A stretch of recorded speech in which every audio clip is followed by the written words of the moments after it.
नमस्कार साथियों, current affairs में आपका स्वागत है। हाल ही में आई खबर के अनुसार गुजरात राज्य गोवर्धन योजना के क्रियान्वयन के माध्यम से आत्मनिर्भर और स्वच्छ गांव की ओर अग्रसर हो रहा है।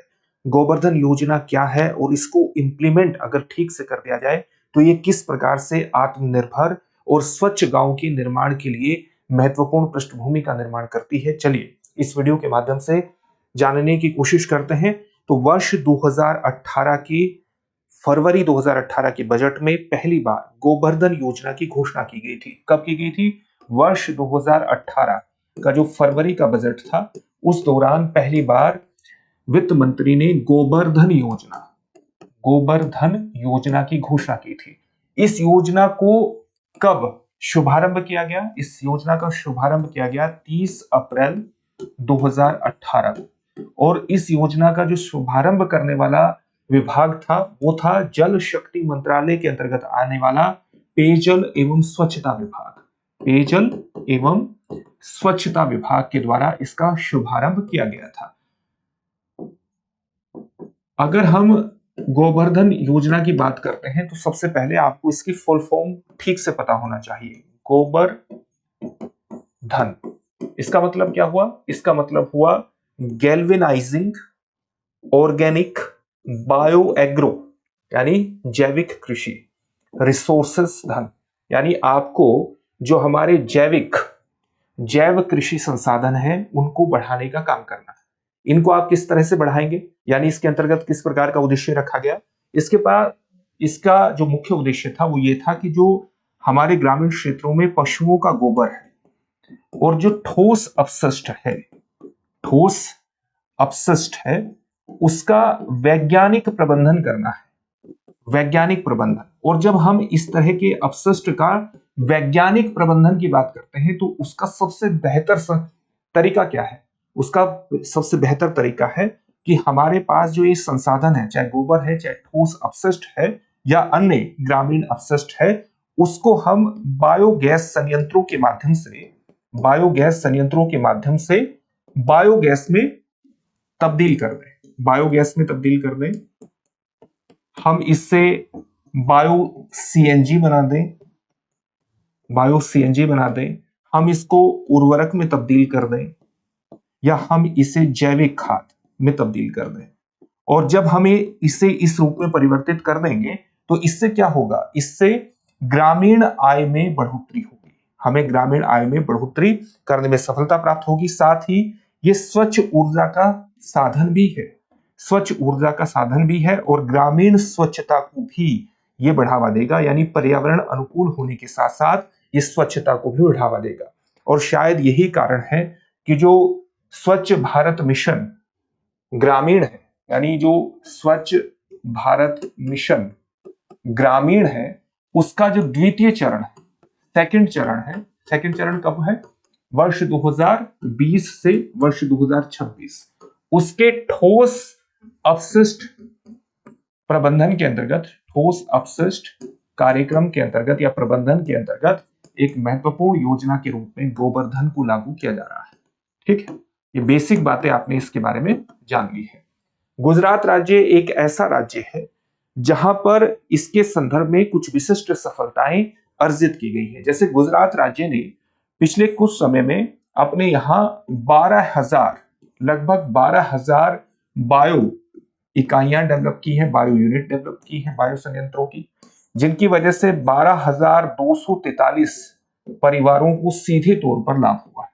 न केवल परिवारों को लाभ हुआ है, न केवल इनका लाभ हुआ है, बल्कि गुजरात ने वर्ष 2024-25 और वर्ष 2025-26 में इस प्रकार की योजनाएं डेवलप की हैं जो और अधिक 50 क्लस्टरों में लगभग 10,000 बायोगैस संयंत्रों का निर्माण कर रहा है। बायोगैस संयंत्र जो यूनिट्स बनाई जा रही हैं उनका निर्माण कर रहा है, तो इसका और ज्यादा विस्तार कर रहा है, क्योंकि अभी तक की जानकारी के अनुसार उसके जो गांव हैं उनकी स्वच्छता में, गुजरात के गांव की स्वच्छता में और उनको आत्मनिर्भर बनाने में इस योजना की विशिष्ट भूमिका स्थापित हो रही है। तो वो इस प्रकार से इस तरह की यूनिट्स को बढ़ा करके ग्रामीण स्वच्छता और आत्मनिर्भरता के अभियान को और ज्यादा आगे बढ़ाना चाहता है। अच्छा, इस तरह की योजना से सबसे प्रमुख लाभ क्या है? इसका प्रमुख लाभ आपको जानना चाहिए। सबसे प्रमुख लाभ तो यह है कि ये पर्यावरण अनुकूल टेक्नोलॉजी, यानी बायोगैस संयंत्र के माध्यम से जो आप ऊर्जा प्राप्त करते हैं वो स्वच्छ ऊर्जा है। क्यों स्वच्छ ऊर्जा है? क्योंकि उससे ग्रीन हाउस गैसेस का उत्सर्जन नहीं होता। कार्बन डाइऑक्साइड, मीथेन, पशुधन जो होता है वो मीथेन का बहुत बड़ा उत्सर्जक है। तो अगर आप पशुधन को बायोगैस संयंत्र के माध्यम से ऊर्जा में तब्दील कर देते हैं तो आप मीथेन के भी उत्सर्जन पर एक निर्बंधन लगाते हैं। तो ग्रीन हाउस गैसेस का उत्सर्जन नहीं होता। Carbon dioxide, methane, chlorofluorocarbon, nitrous oxide, इनका उत्सर्जन नहीं होता। तो एक स्वच्छ ईंधन का, स्वच्छ ऊर्जा का एक महत्वपूर्ण स्रोत है। पर्यावरण के अनुकूल है, पर्यावरण के अनुकूल है, इससे प्रदूषण नहीं होता है, पर्यावरण अनुकूल है। साथ ही ग्रामीण आय के एक अतिरिक्त स्रोत के रूप में उभरता है, ग्रामीण आय के स्रोत के रूप में उभरता है। जब इससे उत्पन्न जैविक खाद उर्वरक का उपयोग आप खेत में करते हैं तो किसानों की आय को विशेष रूप से बढ़ाने में मदद मिलती है। साथ ही इस योजना के अंतर्गत स्वयं सहायता समूहों के माध्यम से महिला क्लस्टरों को भी बढ़ाया जा सकता है, यानी महिलाओं को समूहबद्ध करके इस योजना से जोड़ करके उनकी आय और उनकी आत्मनिर्भरता को भी बढ़ाया जा सकता है, उनकी आय को भी बढ़ा सकता है। ठीक है, सेल्फ हेल्प ग्रुप के माध्यम से। तो इस प्रकार से इसका लाभ जो है वो चौतरफा है, आप देखेंगे। साथ ही इससे प्राप्त ऊर्जा का प्रयोग आप कहां पर कर सकते हैं? आप रसोई घर में कर सकते हैं, रसोई घर में अपने चूल्हे वगैरह को चलाने में कर सकते हैं, जिससे आपको क्या होगा, आपकी जो एलपीजी की खपत है, एलपीजी की खपत कम हो जाएगी और ग्रामीण क्षेत्र में जो ईंधन की लकड़ी है उस पर आपकी निर्भरता कम हो जाएगी। तो इस प्रकार से भी आप पर्यावरण के अनुकूल एक टेक्नोलॉजी को अपना रहे हैं, पर्यावरण के अनुकूल एक ऊर्जा के स्रोत को अपना रहे हैं और साथ ही अपने खर्च को भी क्या कर रहे हैं, खर्च को भी कम कर रहे हैं।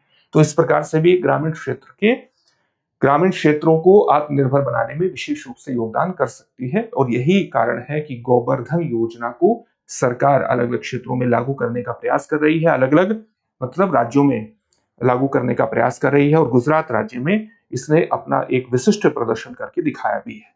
इससे संबंधित एक प्रश्न भी देख लेंगे, लेकिन उससे पहले आपके लिए एक सूचना यह है कि दृष्टि संस्थान ने, आप जानते हैं कि हाल ही में एक महत्वपूर्ण पहल की है। वो पहल यह है कि आपकी जीएस की तैयारी को संपूर्णता प्रदान करने वाला एक कोर्स लॉन्च किया है मात्र 24,999 में। कोर्स का नाम है GS studio foundation live online course.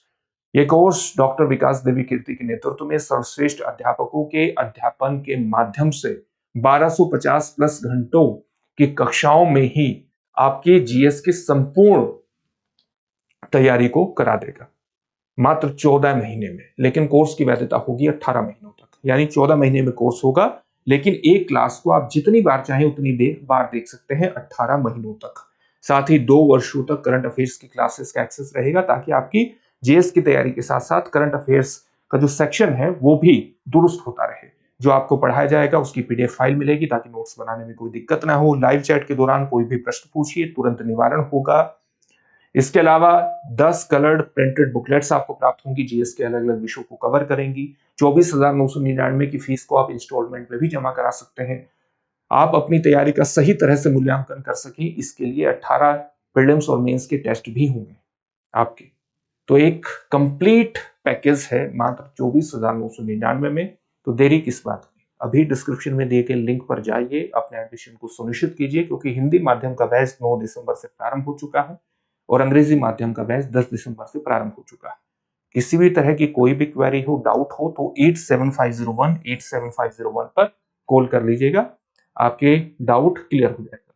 साथ ही इस बात को ध्यान में रखिएगा कि दृष्टि संस्थान ने रांची में भी अपनी शाखा की शुरुआत कर दी है, इसलिए आप वहां पर भी अपनी झारखंड पब्लिक सर्विस कमीशन और यूपीएससी की तैयारी कर सकते हैं। दिल्ली आकर के अतिरिक्त खर्च करने की आवश्यकता नहीं है यदि आप रांची के आसपास रहते हैं।